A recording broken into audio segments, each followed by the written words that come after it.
Oh, JJ Wang, another week out of football, another week closer to the season. We are in a busy time of year for us Dynasty fans. It's Daytona weekend.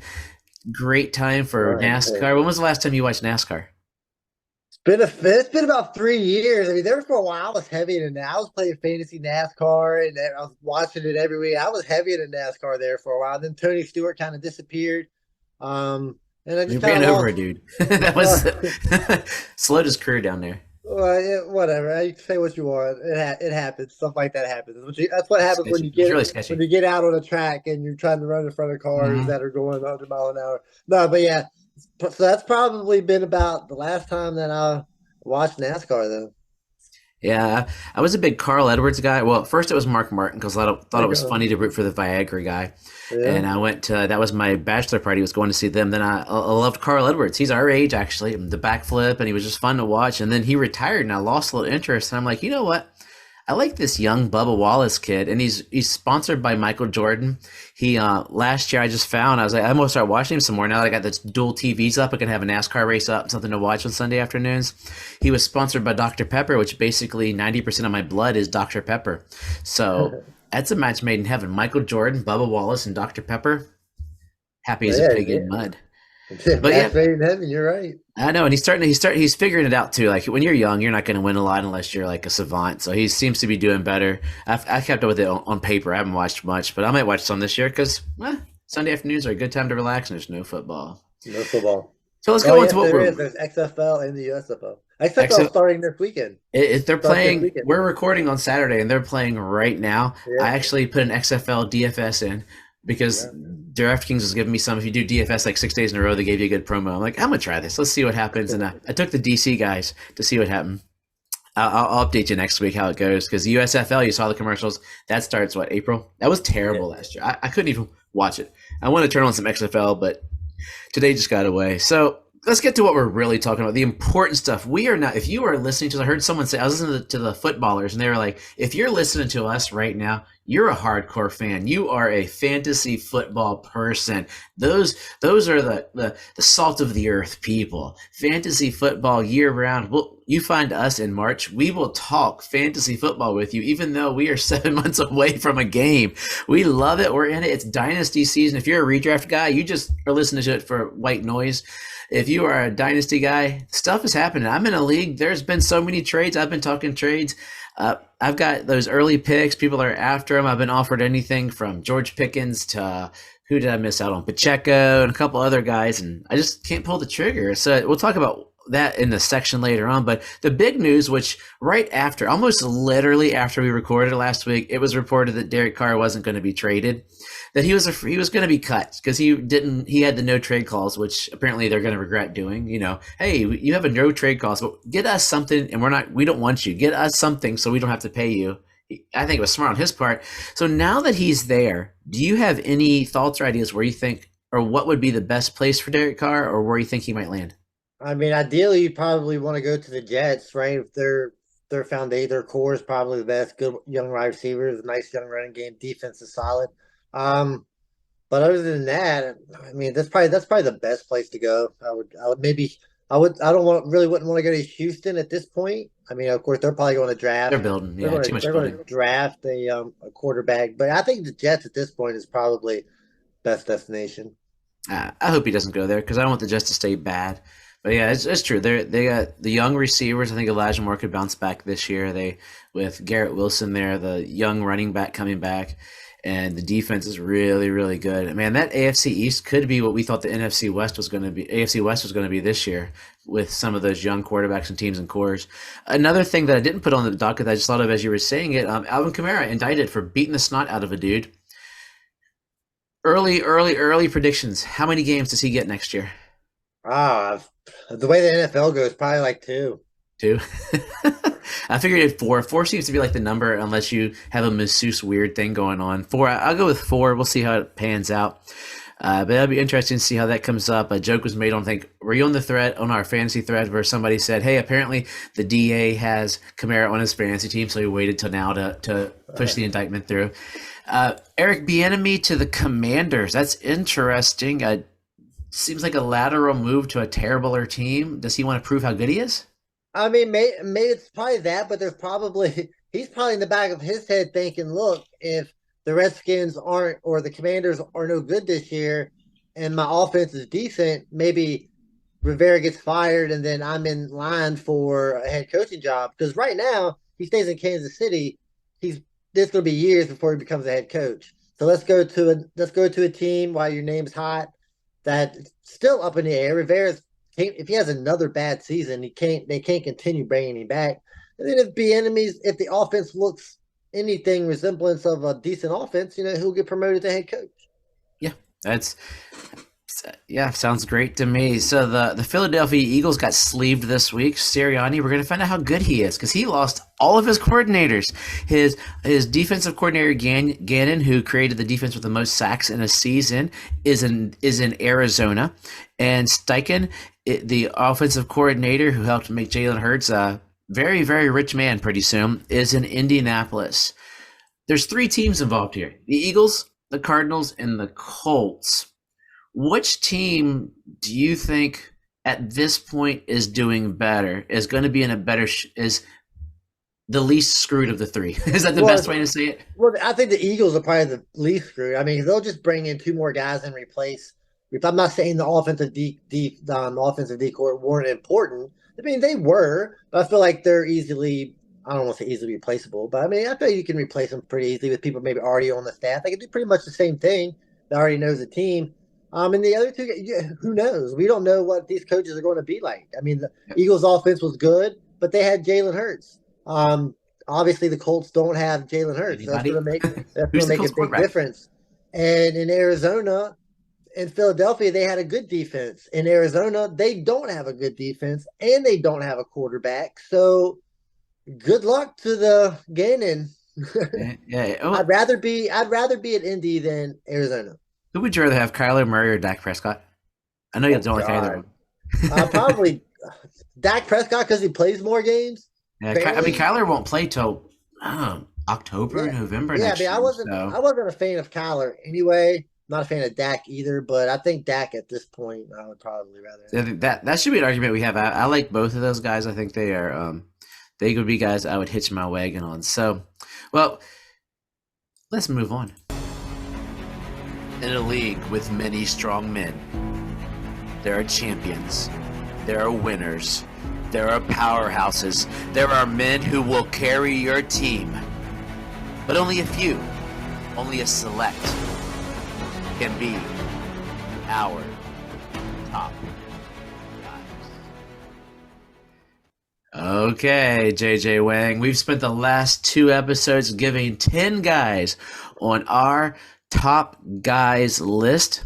Now, what we're going to do is we're going to take those 10 guys, we're going to count down from 10 to 1.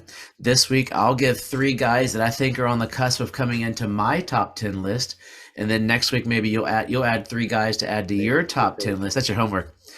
That you'll add to your top 10 list, and we will see where they are. So, since I'm jabberjawing right now, I will go first. I'll take my top 10 guys here.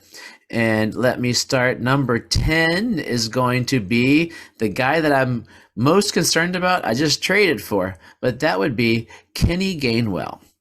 Kenny Gainwell is number 10. Number 9, Isaiah Pacheco. Number 8, Russell Wilson. Number 7, Isaiah Hodgkins. Number 6, Chigakonkwo. Number 5, I almost called him Jameson, but Javonte Williams. Number 4, Jared Goff. Number 3, Jalen Waddle. Number 2, Danny Dimes. And number 1, Oh my god. Tua Tagovailoa. I had to put him on the first list. I do believe he's going to have a good year. I saw a stat, and I wish I could find and pull what it does, but it was something about the effect that it was amazing. It comes down to his head, but the effect based upon how the offense was fit around him, that he scored higher on some metric than Josh Allen as he benefited the team on it. So, but it's one of those metrics, long metrics. You hate, you love. That's my top guy in February. You're right, but I could find the metric that says I'm probably at some point a good passer in the NFL. They can make there's a metric for any player in the NFL that you can make is better than another player. So yeah, What like I would said, what would he have to do for me not to say the name and you not to throw up in your mouth? I mean, look, for play the whole season and play. I mean, and play good. I mean, like he played okay. Like I think he had three really great games, and then the rest of his games were 15, 16, 17 points. So I I mean, almost didn't put him there. I did put him there more as a startup homer. That yeah, these I mean, are moving yeah, moving he's your. lists. I mean, he's your guy. I mean, I Yeah, understand, but like, that's your list. But like I said, I'm just not a. I'm not a Tua a believer yet. But I think there is hope. I mean, I'm not giving. I'm not saying he's going to be terrible. There is hope. yeah. And we'll see how we go moving from there. So let's hear All right. number 10 through 2 for you. All right. So my number 10 guy, this hurts. But the 3 year argument really come through. That's Trey Lance. He hasn't played in 3 years. There's talk of him being traded. So who knows? It's crazy. So he could be on or off this list, but I still like Trey Lance. Number 9, Cam Akers. 8 is Pat Fryermuth. 7 is Brandon Ayuk. Just because of the volume, just scares me. All Gyres number 6. I can't believe this, but Cole Kmet at number 5. That's crazy. I I didn't think that love was coming it. in. Number 4 is what's his first name? James. James Cook, and then Jerry Judy, Justin Fields, and then of course my number 1, the homer coming out of me. I can't believe, but it is C.D. Lamb. And I think we're looking at possibly a number 1 wide receiver coming coming up here. So we'll see how it goes. I can't argue that. I think CD's going to have a great year. And by that intense, it makes me want to put Dak on my list just so you have to hear me talk about Dak as well with your disdain. And I due mean, to all the what we're going to have, I'm going to hold off on my cusp players and we'll talk about them in a future episode. So maybe next week we'll talk about who guys we think will be on the next level as we're going. So we'll talk about our top guys throughout the offseason. These are fluid lists. If I have time this week, I got President's Day off, so I might get together for everybody. You'll see a pop-up, a little graphic of who our guys are, and I'll date each of them as we go through, and then I can adjust them up and forward, and maybe even put a little picture of the guy that we have as our number 1 guy. But we're gonna talk to the dynasty players right now. Redraft guys, enjoy this because you probably will draft some rookies, but if you're in leagues with dynasty players, you probably won't get them because these knuckleheads are going to draft them way too early. JJ Wang. So, but be aware that what's going on. So, there are 3 phases of the draft season. Right now, we're in the pre-combine phase because neither of us noticed it. JJ Wang mentioned it. I thought it was March, but February 28th is the combine. It's starting earlier and earlier, and it's crazy to think it's February 28th, but the draft isn't until the top of May. I forget the exact day, but it's usually that first weekend in May. Last weekend, I think, moved up to the first weekend in May. And then in between that, we have the post-combine pre-draft where we're going to spend 2 months just going, oh, this guy would be great. This would be great. I hope he falls here. Where's he going to go? What do you think of this guy? Blah, blah, blah, blah. Then there's the draft. And all that we just said gets thrown out the door. We might think, hey, this is the greatest thing. Bryce Young playing for the Houston Texans. He's going to be a Hall of Famer. And then Bryce Young gets drafted by the Commanders. And we're like, what, huh? Or vice versa, and who knows what happens. I mean, really, also that number 1 pick is going to be such a big key in that cog because the Bears, they're going to get a king's ransom for that, or they're going to trade Justin Fields, or who knows? Evidently, there's too? talk here in Washington that Justin Fields is maybe attainable to bring to the DC area. So I think that'd be interesting. So who is 4? Is that Indianapolis? I think Indianapolis, yes. I saw a thing where they traded to 4, traded Fields, and then they got the kid from Kentucky and a whole bunch of a receiver at 18. It's a whole bunch of stuff. Like, it's ridiculous. But we'll talk about that later. Then we'll get into the post-draft. That's where I get excited because now I know. I need to know, like, knowing who they are. But I was excited for Malik Willis, and then he went to Tennessee. I'm like, okay, whatever. He's done. I loved him still, but I still drafted him. But I'm like, okay, the value's gone. And that's when my brain starts going, okay, these are the guys I want on my team. And we can really start to figure out where they are. And then we'll pick great guys like Sky Moore who won't do anything until that 1 touchdown in the Super Bowl. Who now is a Hall of Famer, probably. So today's show is our pre-combine show. So a quick question for both of us. And I think we're hit or miss both ways. What is your dynasty philosophy Would you rather have picks or players? Well, when I first started Dynasty, I mean, I was all about the picks. I mean, I just wanted as many picks as possible. Whether I was rebuilding or I was, in contention, I just wanted picks, picks, picks. But over the last 3 years, I've kind of noticed myself kind of slowly fading away from the picks and more interested in acquiring established players. Those established players or players that have already performed in the NFL, a little better than guys coming out of college. You just don't know what you get. So I think right now I'm looking more like I'm on the player side here as instead of picks. I'm on the player side 80% of the time, and it really depends upon where my team is.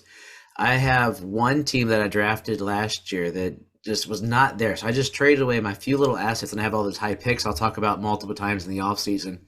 And it should help me to get that team kicked in later in the season. It was awesome. So it should help me to get over that bump, and I should be quite a competitor next year.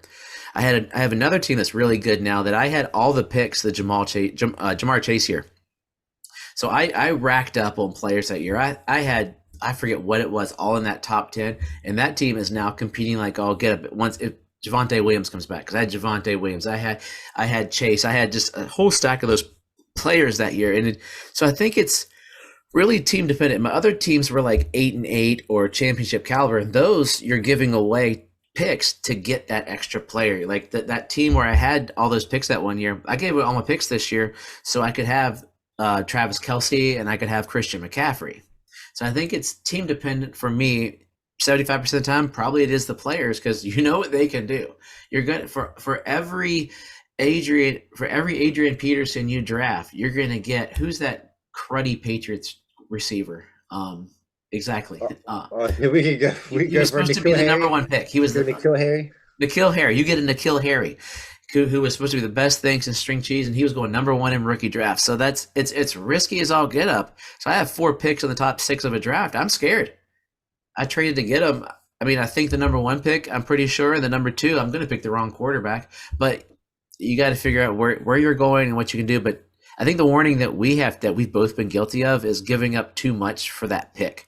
Rookie fever is contagious. I've had it bad. I gave away Amon-Ra St. Brown a couple leagues for his high value last year, and I miss him so much. I love Amon-Ra St. Brown. He is probably a guy that should be on my guys list. I think he will probably be on my next one.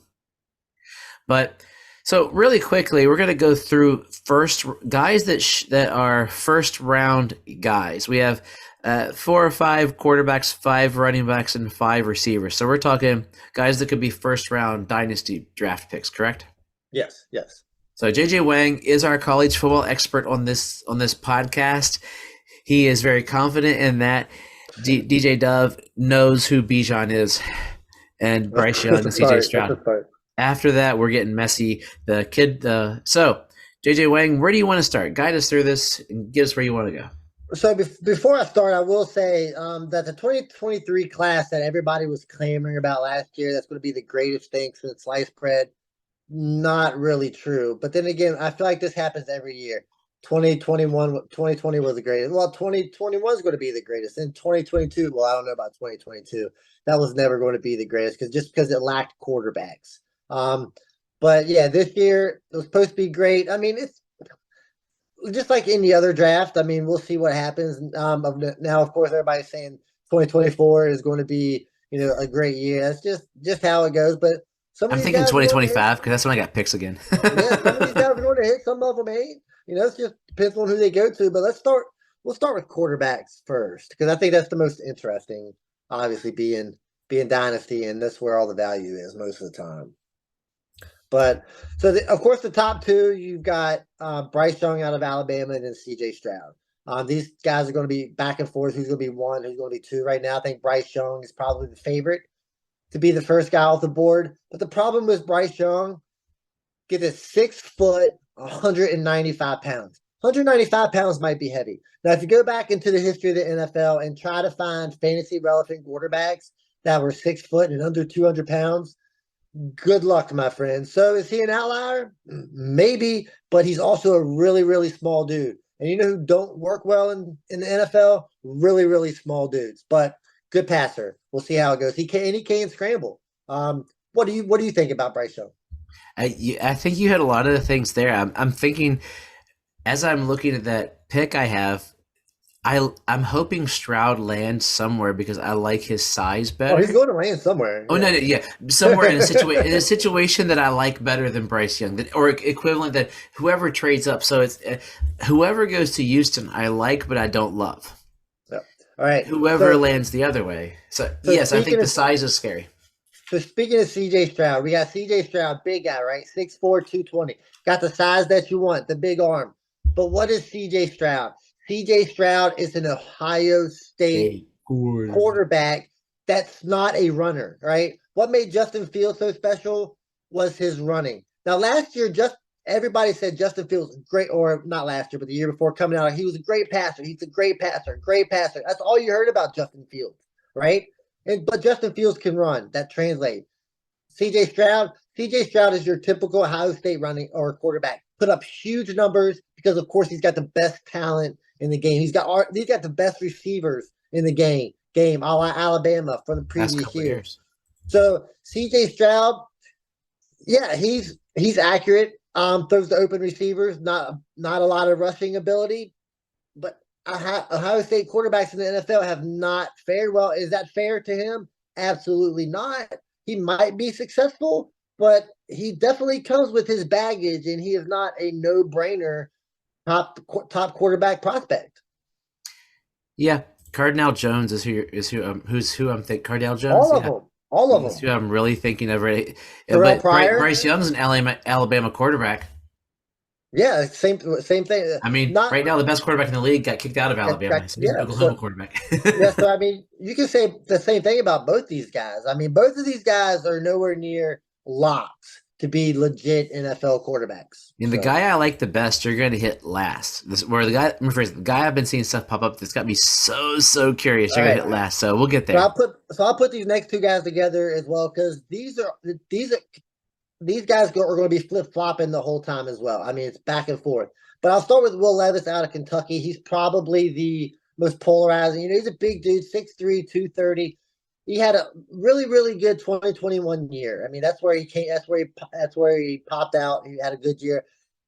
Then 2022 happened. His numbers were similar, but check this stat out. In 2021, I think he had 370 yards rushing, which is solid, right? In 2022, negative 107 yards rushing. It's a lot of kneel downs. They were better.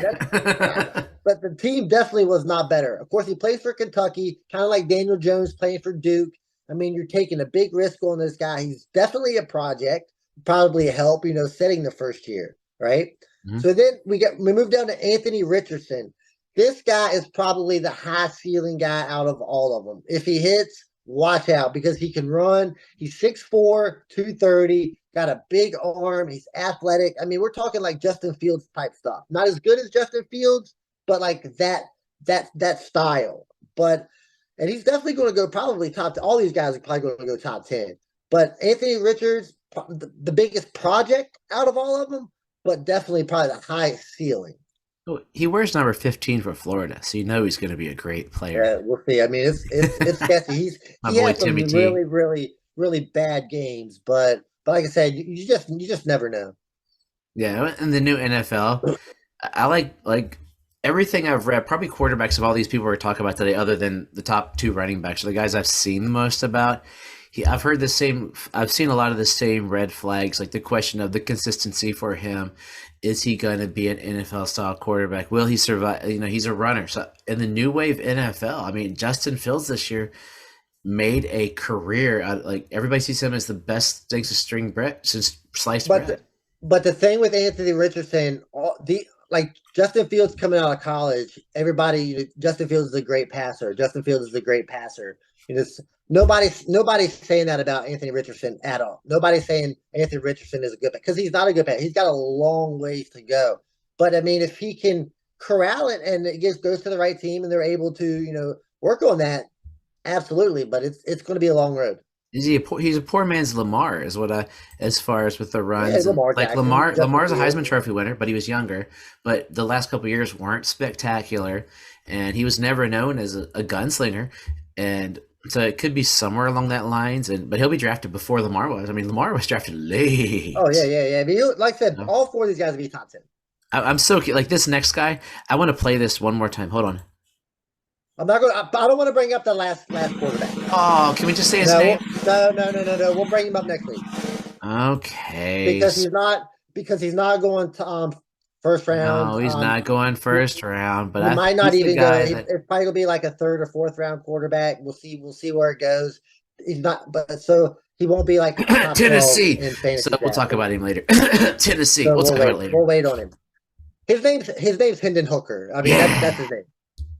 But anyway, so we'll switch over to running backs, and this is where you get your consensus 101, whether you need quarterbacks or whether you need running backs. And the number one guy is Bijan Robinson, 6 foot 220, ideal size. Can't get any more prototypical running back than him.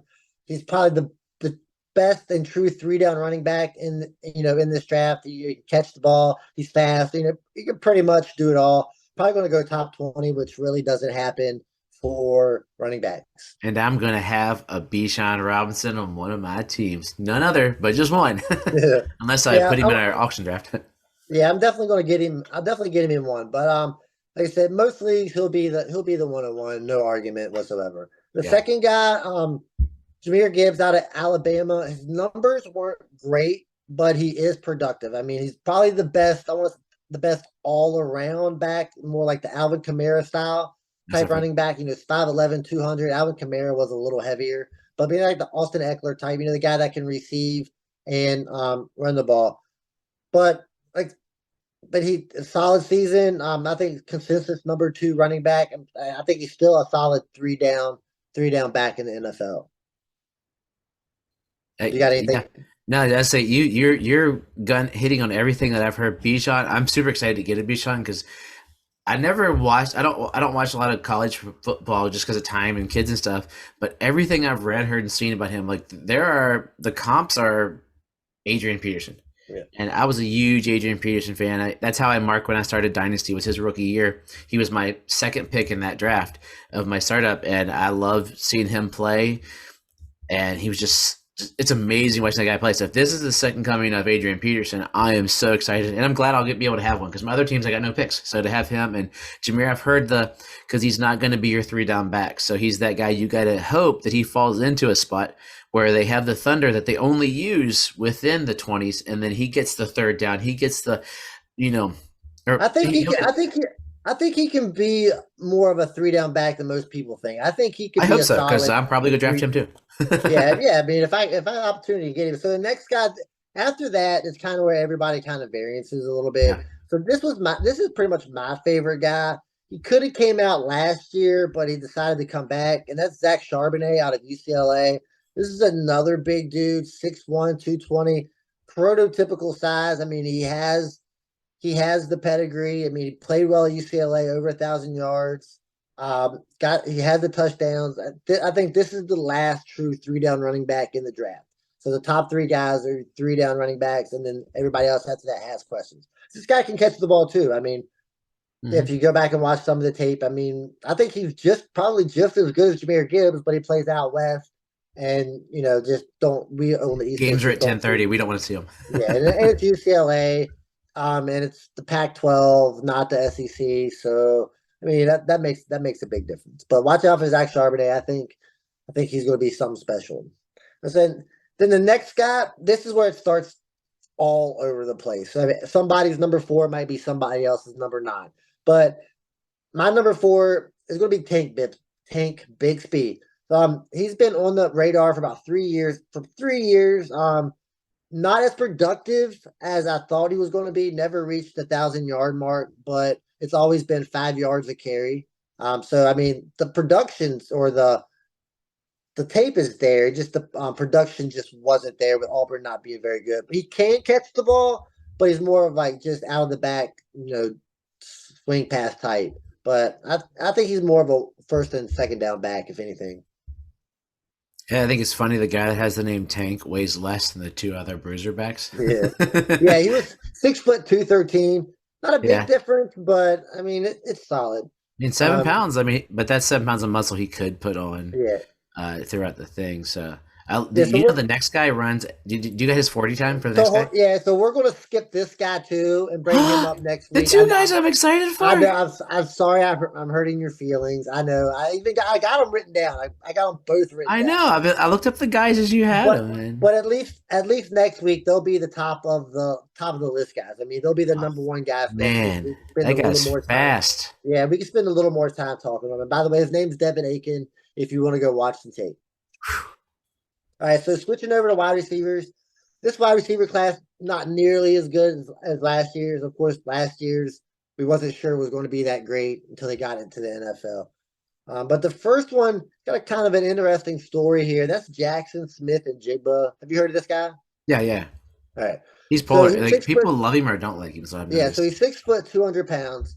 So when Olave and Garrett Wilson were both there, he was, the number 3 wide receiver. And both of those guys said that he was the best wide receiver out of the trio.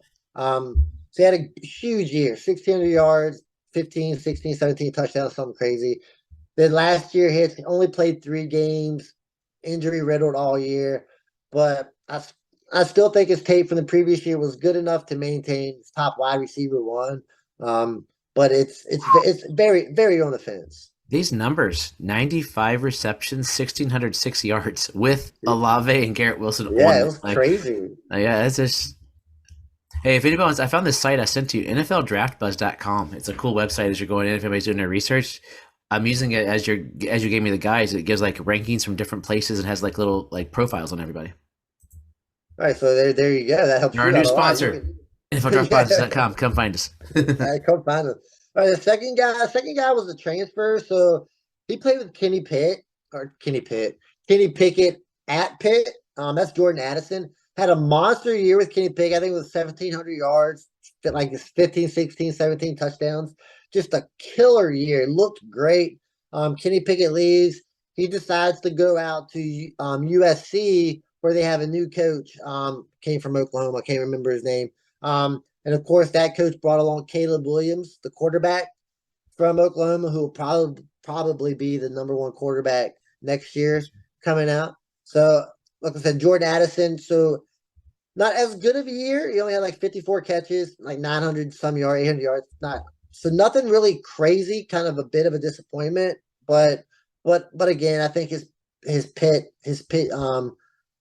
year was good enough to maintain that Jordan Addison being the second wide receiver off the board or in fantasy drafts as of now. Yeah, preach on. We're running short on time, so clear us up. Speed through these last 3 and give us some wisdom. And I'm not going to bring up the last guy here either. They'll be our top three next week. All right, so next guys, the next TCU wide receiver. Will he hit or will he bust? We don't know. They're kind of sketchy. They're all over the place, but he is big. 6'4", 215, so big dude. That's Quentin Johnson. Some people got him as the wide receiver 1. Some people got him as wide receiver 5. We don't know. TCU wide receivers. They don't have a very good track record. And then the next guy, Jalen Hyatt, he played with your boy Hendon Hooker. This guy had a monster season, headlined by a 207-yard, 5-touchdown game against Alabama. All right. So before Hendon Hooker went down, these two were murdering it. But like I said, this is only year of production, not much prior. So definitely risk here. But didn't that one game almost outperform Josh Palmer's entire career? Oh, absolutely. Oh, pretty close. But yeah, I mean, he's that guy that you literally either hate him or you like him. I don't think there's really in between. So that's 12. As of right now, I think that's probably the top 12 in most drafts. Oh, sounds great. Got me excited. You had me find this site. It was NFLDraftBuzz.com. I sent you the links on our thing for you to look at, JJ Wang. But it's got cool stuff about the guys. Actually, on their site, their 5 receivers are Johnson, Addison, Hyatt, and then Jackson Smith. How do you say his last name? Njigba. So he's there, are the top 4, but they have different, but they show by different. So it's kind of cool. But now it's got me more curious. I never get this curious this early. So yeah, see, once you start looking, I mean, you'll get kind of interested. I'm getting excited for guys that won't be on any of my teams right now. So I got to go look down at like number 12, 13, 14, because that's where I might get. Page 2. So maybe 24, 25. That's where most of my picks are. Yeah, I got a good set next week. That'd be Trey Palmer is who I might end up getting. Number 21 out of Nebraska. So JJ Wayne, give us some wisdom. They've listened to us. They love us. We love you guys. Hit us up on here, and we're gonna keep coming. Give us some wisdom to go out on this week. Yeah, so while we're talking about all these incoming guys, all these rookies, I think now is a time when you can sneak in and get those players on the backside of people's benches that you really like, that somebody else might not like, might be able to get them for pretty cheap. I mean, maybe a player that was drafted, second or third round last year or the previous year that you think they're still talent more than what's coming in this year. So now I think now is a great time to focus on the backside of people's benches. Try to sneak some guys away that you like. So as always, trust yourself and trust the process.